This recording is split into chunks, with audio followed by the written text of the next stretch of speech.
8ാം ക്ലാസ്സിലെ അടിസ്ഥാന പാഠാവലി രണ്ടാമത്തെ യൂണിറ്റ് ആയുരാരോഗ്യ സൗഖ്യം എന്ന യൂണിറ്റിലെ പാഠഭാഗമാണ് സ്നേഹപൂർവം അമ്മ. സുഗതകുമാരിയുടെ ഒരു കഥാഭാഗമാണ് സ്നേഹപൂർവം അമ്മ. പാഠഭാഗത്തിൻ്റെ ആരംഭത്തിൻ്റെ മുന്നോടിയായി നൽകിയിരിക്കുന്ന വാക്കുകൾ: വീണുയർന്ന് വളരണം, കണ്ണു രണ്ടും തെളിയണം, പൂവിരിഞ്ഞ വഴികളിൽ മുള്ളുകൊണ്ട് നീങ്ങണം. സ്നേഹപൂർവം അമ്മ: കുഞ്ഞുമോനെ, നിന്റെ കത്ത് കിട്ടിയിട്ട് 3 ആഴ്ചയായി. അമ്മ എന്നും നോക്കിയിരിക്കുകയാണ്. ആ മഹാനഗരത്തിൽ നീ തനിച്ചാണല്ലോ. അമ്മയ്ക്ക് പരിഭ്രമത്തിന് ഇന്നലെ പ്രത്യേകിച്ചൊരു കാര്യം കൂടെ ഉണ്ടായി. ഒരു കൂട്ടുകാരിക്ക് വേണ്ടി മനോരോഗ ആശുപത്രിയിലെ ഡോക്ടറോട് ചില കാര്യങ്ങൾ ചോദിക്കാൻ ഞങ്ങൾ ഇന്നലെ അവിടെ പോയി. ഡോക്ടർ വാർഡിലായിരുന്നു. അദ്ദേഹത്തെ കണ്ടിട്ട് ഞങ്ങൾ മടങ്ങുമ്പോൾ നിരനിരയായുള്ള മുറികളിൽ നിന്നുയർന്ന ബഹളവും പുലമ്പലും ചിരിയും കരച്ചിലുമെല്ലാം കേട്ടുകൊണ്ട് തിടുക്കത്തിൽ പോരുമ്പോൾ പെട്ടെന്ന് അമ്മേ അമ്മേ എന്ന് ഉറക്കെയുള്ള ഒരു വിളി. ഞാൻ ഞെട്ടിത്തെറിച്ചുപോയി. മോനെ, നിന്റെ ശബ്ദമായിരുന്നു അത്. ആ വിളി കേട്ടിടത്തേക്ക് ഞാൻ ഓടിച്ചെന്നു. അഴികളിൽ പിടിച്ചുകൊണ്ട് ആ കുട്ടി നിൽക്കുന്നു. വെളുത്തു നിവർന്ന ഒരു 18കാരൻ. നിന്റെ അതേ മട്ട്, അതേ നിറവും ചുരുണ്ട മുടിയും അതേ മുഖഭാവവും. പക്ഷേ കണ്ണുകൾ കുഴിഞ്ഞ് കറുത്ത് ശൂന്യമായി നെഞ്ച് കൂടുകെട്ടി ആകെ പരവശനായി മലിനമായി അവൻ അഴികൾക്കിടയിലൂടെ എൻ്റെ നേർക്ക് കൈനീട്ടി ഉറക്കെ കരഞ്ഞു വിളിക്കാൻ തുടങ്ങി. അമ്മേ അമ്മേ, അമ്മ പോവല്ലേ, എന്നെ ഇവിടെ വിട്ടിട്ട് പോവല്ലേ. ഞാൻ ആ നീട്ടിയ കൈകൾ പിടിച്ചു. കരയല്ലേ മോനെ എന്ന് ആശ്വസിപ്പിച്ചു. എൻ്റെ കുട്ടിക്ക് എന്തു പറ്റി എന്ന് ചോദിച്ചു. അവൻ കണ്ണീര് തുടച്ചുകൊണ്ട് പറഞ്ഞു, അമ്മേ, മദ്യവും മയക്കുമരുന്നുകളും എന്നെ ഇവിടെ കൊണ്ടുവന്നു. അവൻ തേങ്ങി തേങ്ങി കരയാൻ തുടങ്ങി. മുറിയിലുള്ള മറ്റു രോഗികൾ അവനെ ശാസിക്കുന്നു. അവിടെ നിന്ന ഒരു ആശുപത്രി ജോലിക്കാരൻ പറഞ്ഞു, ഈ കൊച്ചൻ എഞ്ചിനീയറിങ്ങിന് പഠിക്കുകയായിരുന്നു. വലിയ പാട്ടുകാരനാ. ഒക്കെ തുലച്ചു. ഇവനൊക്കെ ആദ്യം ഒരു രസത്തിന് തുടങ്ങും, പിന്നെ ഗതിയില്ല. പെട്ടെന്ന് അവൻ്റെ ഭാവം മാറി. കരച്ചിൽ നിന്നു. പൈശാചികമായി അമർത്തിയ ഒരു മുരളലോടെ അവൻ സെല്ലിൻ്റെ ഇരുമ്പഴിയിൽ തലക്കിട്ടടിക്കാൻ തുടങ്ങി. അരുതേ എന്നു ഞാൻ ഉറക്കെ നിലവിളിച്ചു പോയി. ആശുപത്രി ജോലിക്കാർ എന്നെ അവിടെ നിന്നും മാറ്റി പുറത്തേക്കയച്ചു. ഗേറ്റിലെത്തിയപ്പോഴും അവൻ്റെ നിലവിളി എനിക്ക് കേൾക്കാമായിരുന്നു. അമ്മേ, പോവല്ലേ, എനിക്ക് സഹിക്കാൻ വയ്യേ, തീ പിടിക്കുന്നു, തീയ്, അയ്യോ, ഒരു ഷോട്ട്, ഒന്ന് മാത്രം മതി, ഒന്ന് മതിയമ്മേ. ചെവി പൊത്തിക്കൊണ്ട് ഞാൻ അവിടെ നിന്ന് പോന്നു. കുഞ്ഞുമോനെ, നിന്നെ പോലൊരു കുട്ടിയാണവൻ. 18 വയസ്സിൻ്റെ എല്ലാ ധീരതയും കുസൃതിയും നിറഞ്ഞ ഒരു മിടുക്കൻ.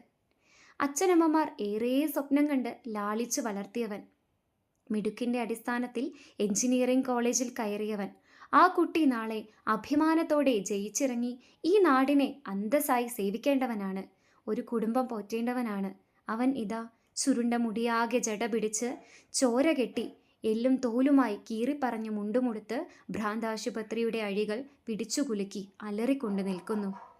ഈ കുട്ടിയെപ്പോലെ 10,000-കണക്കിന് ചെറുപ്പക്കാർ നശിച്ചുകൊണ്ടിരിക്കുകയാണ് മോനെ. ആദ്യം തുടങ്ങുക സിഗരറ്റ് വലിയിലാണ്. താൻ കുട്ടിയല്ല, സ്വന്തം ഇഷ്ടപ്രകാരം നടക്കുന്ന പുരുഷനാണ് എന്ന ഭാവിക്കലാണ് തുടക്കം. പരസ്യത്തിലെ സുന്ദരന്മാരും വീരന്മാരെയും അനുകരിക്കൽ. പുകയിലയുടെ വിഷം ശ്വാസകോശങ്ങളെ കാർന്നു തിന്നുമെന്ന് പറഞ്ഞാലൊന്നും വിലപ്പോകില്ല.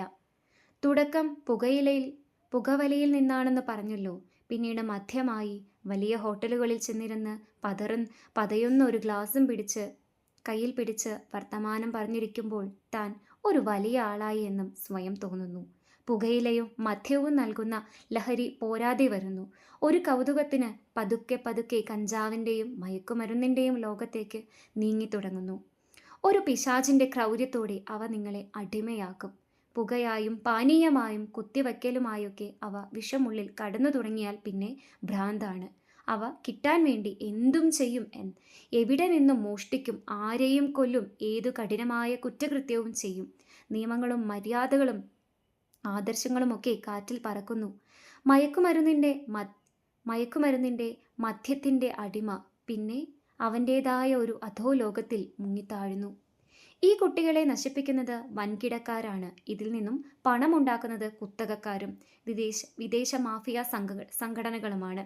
മോനെ, മദ്യത്തിൻ്റെയും പുകവലിയുടെയും ചിത്രങ്ങളും പരസ്യങ്ങളും ഒക്കെ ചേർത്ത് അവയെ നമ്മുടെ ജീവിതത്തിൽ നിറയ്ക്കുന്നു. നിങ്ങൾ കുട്ടികൾ പിച്ച നടക്കുന്ന വഴികളിൽ മുഴുവൻ ചതിക്കുഴികളാണ്. നിന്റെ തലമുറ ഇത്ര വിഡ്ഢികളായിക്കൂടാ. കുഞ്ഞെ, സ്വയം നാശത്തിൻ്റെ പാതയിലൂടെ നിങ്ങൾ വേച്ചു നടന്നുകൂടാ. ഇന്ത്യയിൽ 20% കുട്ടികൾ ലഹരി വസ്തുക്കൾക്ക് അടിമകളായി കഴിഞ്ഞുവെന്നാണ് ഔദ്യോഗികമായ കണക്ക്.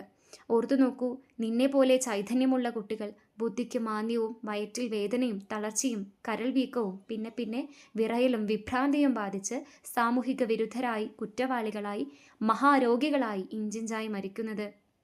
ഇതെല്ലാം ആരംഭിക്കുന്നത് തൽക്കാലത്തെ കൂട്ടുകൂടിയുള്ള വെറുമൊരു നേരം പോക്കിൽ നിന്ന്. ആ നേരം പോക്കിൽ നിന്നും തലയൂരാൻ ശ്രമിക്കുമ്പോഴേക്ക് കഴുത്തിൽ കയർ കുരുങ്ങി മുറുകിക്കഴിഞ്ഞിരിക്കും. മോനെ, നിവർന്ന നട്ടലോടെ, ഉയർന്ന ശിരസോടെ, തെളിഞ്ഞ ബുദ്ധിയോടെ ശുദ്ധനായി അഭിമാനിയായി വളർന്നു വരാൻ എൻ്റെ കുഞ്ഞിന് കഴിയുമാറാകട്ടെ. അത് കാണാനുള്ള ഭാഗ്യം നിന്റെ അമ്മയ്ക്കും നിന്നെ പെറ്റ നാടിനുമുണ്ടാകട്ടെ എന്ന് മാത്രം എൻ്റെ പ്രാർത്ഥന. സ്നേഹപൂർവ്വം, അമ്മ. സുഗതകുമാരിയുടെ മേഘം വന്നു തൊട്ടപ്പോൾ എന്ന സമാഹാരത്തിൽ നിന്നെടുത്ത ഭാഗമാണ് സ്നേഹപൂർവ്വം, അമ്മ. ഇതൊരു കത്തിൻ്റെ രൂപത്തിൽ എഴുതിയിരിക്കുന്ന കഥാഭാഗമാണ്.